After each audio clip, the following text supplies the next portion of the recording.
بالکل बेज़ाब्तियाँ तो छोटा लफ्ज़ है। जो यहाँ पे हुआ है कि जो लोग आज़ाद उम्मीदवार 70-80 हज़ार की लीड से जीत रहे थे, हमने उनको हरवाया है और उनके ऊपर जाली मोहरें लगा के सबको हरवाया। लोग जो अशराफिया कोशिश कर रही है, जो करप्ट अशराफिया है, जो अपना पैसा बाहर के मुल्कों में फेंकती है, जो मनी लॉन्ड्रिंग करती है, जो यहाँ से पैसा चोरी करके लेके जाती है और जिनके बाहर के मुल्कों में जजीरे हैं, जिनके स्विट्जरलैंड के बैंकों में पैसे पड़े हैं और जो लोग इस पाकिस्तान को खोखला कर गए हैं। इसी तरह पाकिस्तान के अंदर आपने वजारत उज़्मा के लिए चोर भर्ती अगर करते रहेंगे तो पाकिस्तान तो तबाह हाल हो जाएगा, जो हमें नजर आ रहा है। अस्सलाम वालेकुम। पाकिस्तान के बेहतर मुस्तकबिल की ख्वाहिश लिए अतीक इस्लाम आपकी खिदमत में हाजिर है। आज आपने ब्रेकिंग न्यूज सुनी और पूरा मीडिया जो है वो इस ब्रेकिंग न्यूज को पाकिस्तानियों तक पहुंचाने में लगा रहा। आज लोगों की स्क्रीनें ऑन थी और उस स्क्रीन पर एक ही आवाज सुनाई दे रही थी और वो आवाज थी कमिश्नर लियाकत अली चट्ठा साहब की। कमिश्नर लियाकत अली चट्ठा साहब जिन्होंने रावलपिंडी के अंदर इलेक्शन करवाए थे, उन्होंने एकदम से मीडिया के ऊपर जो है वो और आकर जो है वो एक शोर मचा दिया और पूरा का पूरा मीडिया इस खबर के पीछे लग गया। वो खबर क्या थी कि उन्होंने कहा कि मैंने 5 अजला में 13 MNAs के रिजल्ट को तब्दील किया, जो MNAs 70 से 80 हज़ार वोटों की लीड के साथ जीत रहे थे। तो उन्होंने मुस्लिम लीग नून की धांधली को बिल्कुल जो है वो ऐसे नंगा किया है और पाकिस्तान के अंदर जो इलेक्शन करवाने के एक अहम ओहदेदारान है, जिसमें चीफ इलेक्शन कमीशन, इसके अलावा उन्होंने चीफ जस्टिस ऑफ पाकिस्तान को भी बीच में रोंद डाला कि वो भी जिम्मेदार हैं और उन्होंने किसके लिए वोटिंग को चेंज करवाया और किसके लिए जो है वो किया, वो सबके सामने है। उन्होंने खुला कर तो कोई बात नहीं की, लेकिन हम यहाँ पर तफसील में जाने से पहले ये शॉर्ट आपको सुनवाएंगे, उसके बाद इसके ऊपर तबसरा करते हैं। इलेक्शन बिल्कुल ठीक करवाए हैं। जो फॉर्म 45 है वो आज भी पूरा है। दोबारा इलेक्शन कराने की भी ज़रूरत नहीं, सिर्फ फॉर्म 45 इकट्ठे कर लें, उसके ऊपर सारे रिजल्ट क्लियर हो जाएंगे। आपको क्या लगता है किस पार्टी के लोगों ने ये जीता है? फिर कमिश्नर साहब ये बताइएगा, जो आरओ ने रिजल्ट्स रोके थे, क्या उसमें बेज़ाब्तियाँ हुई है? क्या कहेंगे आप? बिल्कुल बेज़ाब्तियाँ तो छोटा लफ्ज़ है। जो यहाँ पे हुआ है कि जो लोग आज़ाद उम्मीदवार 70-80 हज़ार की लीड से जीत रहे थे, हमने उनको हरवाया है और उनके ऊपर जाली मोहरें लगा के सबको हरवाया। कमिश्नर साहब, जाली मोहरें लग रही थी, उस वक्त आपने किसी से कहा कि सब कुछ हो रहा है, गलत हो रहा है, इसको रोका जाए? देखिए, मैं ये सारी इस गलतकारी की जिम्मेदारी अपने ऊपर ले रहा हूँ और साथ आपको बता रहा हूँ कि जो चीफ इलेक्शन कमिश्नर है, जो चीफ जस्टिस है, वो भी इस काम में पूरे शरीक है। तो किसके कहने पे सब कुछ होता रहा? ये इतना सब कुछ हुआ, आखिर किसके कहने पे होता रहा? आपके ऊपर कोई दबाव था? किसने ऐसा किया? मेरे ऊपर कोई दबाव नहीं है। मेरे बाप दादा भी अंग्रेजों के खिलाफ और सिखों के खिलाफ जंगें करते रहे हैं, लड़ते रहे हैं ये मुल्क बनाने के लिए।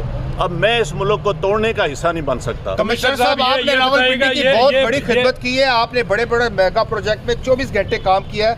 ये बताइएगा कि आपको कमिश्नर चीफ इलेक्शन कमीशन दबाव में ला रहा था कि ये करें सारे काम, लोग जीतों को आपने हराया, आपको नींद कैसे आती रही? किस तरह आपका ज़मीर जाग गया? देखिए, मैंने रावलपिंडी के लिए 14-14, 16-16 घंटे काम किया है। मैंने यहाँ रिंग रोड बनाया है, ददोचा डैम बनाया है, होली फैमिली हॉस्पिटल बनाया है, जिमखाना बनाया है, मैंने लारी अड्डे बनाए हैं, मजदूरों के लिए सेंटर बनाए हैं, मंशियात के अड्डे सेंटर बनाए हैं। सब कुछ मैं अपने मुल्क की बेहतरी के लिए करता रहूँ, लेकिन आखिर पे मैंने जो इस मुल्क के पेट में छुरा घुंपा है, मुझे वो सोने नहीं देता। कमिश्नर साहब,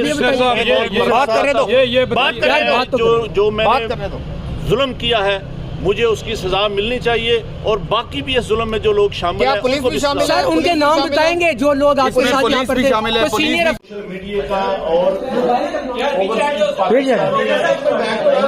इतना प्रेशर था कि मैंने आज सुबह की नमाज के बाद एक दफा मैंने खुदकुशी करने की कोशिश की है, लेकिन फिर मैंने सोचा कि मैंने क्यों ना ये सारी चीजें अवाम के पास रखूं, मैं खुद क्यों हराम की मौत मरूं और मैं ये सारी चीजें अवाम के सामने क्यों ना रखूं। मैं इस क्रम में से गुजर रहा हूं।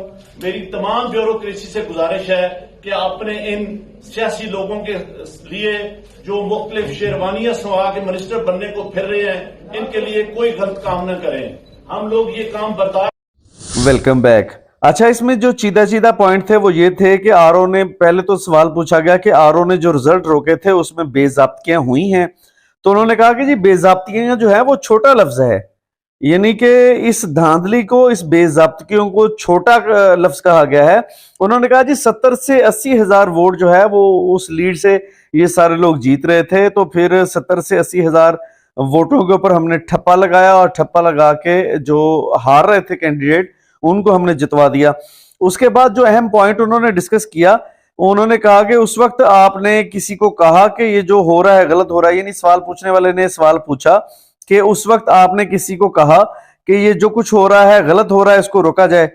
तो उन्होंने जवाब दिया कि मैं सारी इस गलतकारी की जिम्मेदारी अपने ऊपर लेता हूं। चीफ इलेक्शन कमीशन और चीफ जस्टिस दोनों इस काम के जिम्मेदार हैं। और आप ये देखें कि चीफ जस्टिस ऑफ पाकिस्तान, जिनका ओहदा पाकिस्तान का सबसे बड़ा इंसाफ देने वाला ओहदा है, जिन्होंने इलेक्शन करवाने होते हैं, वो खुद इसके जिम्मेदार हैं। और जिस वक्त वो पार्लियामेंट के अंदर तकरीर करने के लिए गए थे, मैंने तो उसी वक्त कह दिया था कि जनाब ये तो कोई गाड़ी शाड़ी लेने गए हैं और जाकर ऐसी बातें उन्होंने की कि साफ नजर आ रहा है कि जनाब एक गाड़ी दिलवा दें। वो लिंक में ऊपर मैं वीडियो आपको जो है वो दिखा रहा हूं, आप लिंक में आई कार्ड के जरिए वो वीडियो देख सकते हैं जो मैंने इनके खिलाफ लगाई थी। अच्छा, इसके अलावा यह है कि सवाल पूछा गया कि ये सब किसके कहने पर होता रहा। उसके जवाब में उन्होंने कहा मेरे ऊपर कोई दबाव नहीं है, मेरे बाप दादा सिखों और अंग्रेजों के साथ जंगे लड़ते रहे, ये मुल्क बनाने के लिए मेरे बाप दादा ने कोशिश की है, अब मैं मुल्क तोड़ने में इसका हिस्सा नहीं बन सकता। कितनी जबरदस्त बात की है कि जनाब ये 1971 वाले साने की तरफ जा रहा है, मैं इसका हिस्सा नहीं बन सकता। यानी इसका हिस्सा कौन बन रहे हैं? जो कि टॉप लेवल के लोग हैं, जो कि पाकिस्तान में इस वक्त अहम ओहदों पर फाइज हैं, जिन्होंने इलेक्शन करवाए हैं, जो कठपुतलियां नचाते हैं, पीछे बैठ के डोरें खींचते हैं, उनकी तरफ इल्जाम है ये सारा। उन्होंने कहा जी आखिर में मैंने इस मुल्क के पेट में छुरा घोंपा है, मुझे वो सोने नहीं देता, जो जुल्म मैंने किया है उसकी मुझे सजा मिलनी चाहिए। अपने आप को उन्होंने मुर्दे इल्जाम ठहरा दिया है और उन्होंने कहा जी मुझे इसकी सजा मिलनी चाहिए। और उन्होंने मजीद एक जगह पर कहा कि सुबह फजर की नमाज के बाद मैंने खुदकुशी की कोशिश की है, फिर मैंने सोचा ना कि अवाम को सब बता दूं, क्यों ना अवाम को सब बता दूं और हराम मौत क्यों मरूं।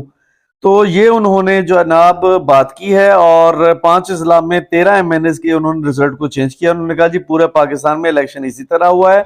यकीन जाने उन्होंने जाते जाते टॉप लेवल के जो लोग हैं उनकी चूलें इस तरह से हिलाई हैं कि पूरा इस्लामाबाद लर्ज के रह गया है।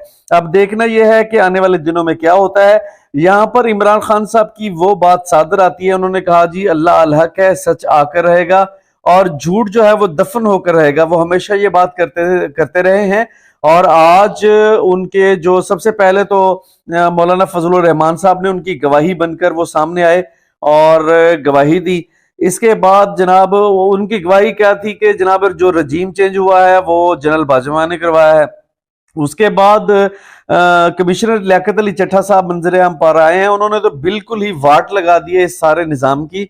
जो झूठ का निजाम है, जो अफरा तफरी का निजाम है, जो फ्रेब का निजाम है, जो धोखे का निजाम है, जो कि अकरबा परवी का निजाम है, जो लूट मार का निजाम है, जिसने पाकिस्तान के गरीब अवाम को गरीब बना दिया है, अमीर अमीर बन गए हैं। पाकिस्तान के निजाम पर असल में ये काबिज लोग हैं, ये पाकिस्तान के इख्तियारात को निचली सतह पर देना ही नहीं चाहते। ये नहीं चाहते कि पाकिस्तान की अवाम तरक्की करे, वो चाहते हैं कि हमारे बूट यूं ही चाटते रहें ये लोग और इनको हम जो है वो तरक्की ना करने दें और ये इसी तरह हमारे घुटनों में पड़े रहे, हम इसी तरह इनके ऊपर हुक्मरानी करते रहे, ये कभी आजाद ना हो। ये चीजों की बेसिकली ये लोग जो इशराफिया कोशिश कर रही है, जो करप्ट इशराफिया है, जो अपना पैसा बाहर के मुल्कों में फेंकती है, जो मनी लॉन्ड्रिंग करती है, जो यहां से पैसा चोरी करके लेके जाती है और जिनके बाहर के मुल्कों में जजीरे हैं, जिनके स्विट्जरलैंड के बैंकों में पैसे पड़े हैं और जो लोग इस पाकिस्तान को खोखला कर गए हैं। $250 अरब का कर्जा है और पाकिस्तान का वापडा 3000 अरब रुपए का मकरूज हो चुका है। पाकिस्तानी PIA 700 अरब का मकरूज हो चुका है।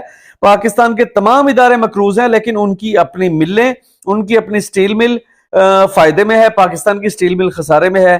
तो ये सारा जो निजाम है वो बेसिकली आते हैं अपनी जेबें भरने के लिए, आते हैं लूट मार के लिए आते हैं, क्योंकि पाकिस्तान वो दुकान है जहां पर वो आकर जो है वो अपनी दुकानदारी करते हैं और लूट मार करते हैं और वापस चले जाते हैं। और ये दुकान पाकिस्तान की उनके फायदे में है, पाकिस्तान के खसारे में है। अगर पाकिस्तान को हम एक दुकान समझ लें तो ये दुकान जो है वो कब तक चलेगी?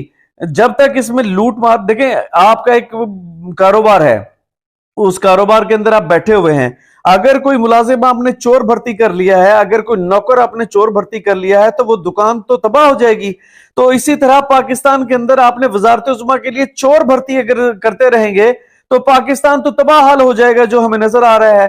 اربوں ڈالر کا قرضہ ہو چکا ہے، گیس کے جو بل ہیں وہ 12 ہزار آنے شروع ہو گئے، سردی آئی نہیں ابھی، اور بجلی کے بل جو ہے وہ 20 ہزار روپے آئے ہوئے ہیں۔ پاکستان تباہ حال ہے، اور عجیب قسم کے نفسیاتی ٹائپ کے لوگ جو ہے وہ اداروں کے چیئرمین بن کے بیٹھے ہیں، جن کو عوامی مسائل جو ہے ان سے سروکار نہیں ہے۔ تو اس قسم کے لوگوں کو آپ کو پچھاڑنا ہوگا۔ عوام باہر نکل آئی ہے۔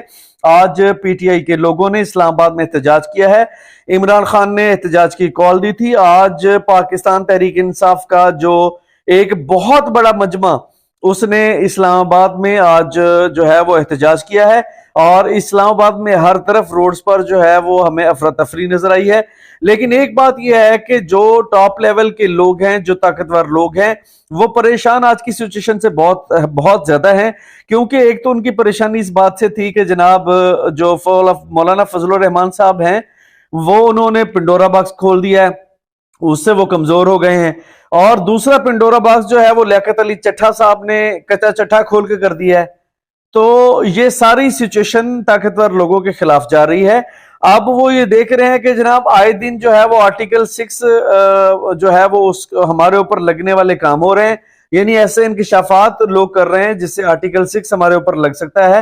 یعنی اگر عمران خان اپنی بچی کچی سیٹیں اس طرح سے 80 کے قریب سیٹیں اگر حاصل کرنے میں کامیاب ہو جاتا ہے، جس طرح سے اس نے انٹرنیشنل میڈیا پر یہ خبر ڈال کر جو ہے وہ پوری دنیا کو ہلا کے رکھا ہے، اور اگر وہ سیٹیں حاصل کرنے میں کامیاب ہو جاتا ہے تو اس کو تو 2/3 میجورٹی مل جائے گی نا۔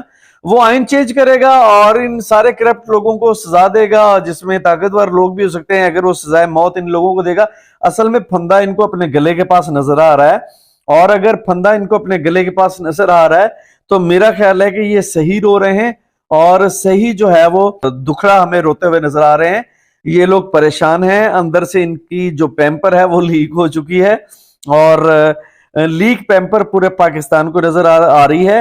اور میں چاہتا ہوں کہ احتساب ہو، اور وہ احتساب جس کا میں 2016 سے ذکر کر رہا ہوں کہ پاکستان میں بے رحم احتساب اپنا راستہ بنا رہا ہے، اور اس کو کوئی روک نہیں سکتا۔ دیکھیے کہ میں 2016 میں مختلف فیس بک پہ پوسٹر لگایا کرتا تھا کہ پاکستان کے اندر احتساب کے راستے میں اگر کوئی بھی طاقتور شخص بھی آئے گا تو وہ ذلیل اور رسوا ہو جائے گا۔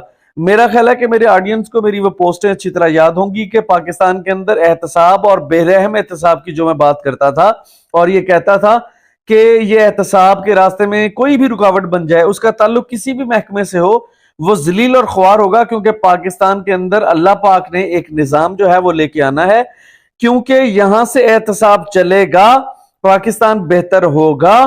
تو یہاں سے جو غزوہ ہند لڑا جائے گا تو وہ پاکستان میں احتساب سے پہلے نہیں لڑا جائے گا۔ تو یہ ساری سچویشن، یہ سارا نظام ایک بہتری کی طرف جانا ہے، اور اس میں پاکستان کا ایک پسا ہوا طبقہ، اس کو اللہ پاک نے عروج بخشنا ہے، اور عروج بخشے گا اللہ پاک، اور پاکستان میں احتساب ہوگا، بے رحم احتساب ہوگا، اور پاکستان میں ایک عام آدمی کی زندگی، جو میں پہلے بھی کہتا ہوں کہ عرب شہزادے سے بڑھ کر ہوگی اس احتساب کے بعد انشاءاللہ تعالی۔ انشاءاللہ ایک نئے ولاگ کے ساتھ بہت جلد آپ کی خدمت میں حاضر ہوں گے، تب تک کے لیے اجازت، بہت بہت شکریہ۔ پاکستان زندہ باد۔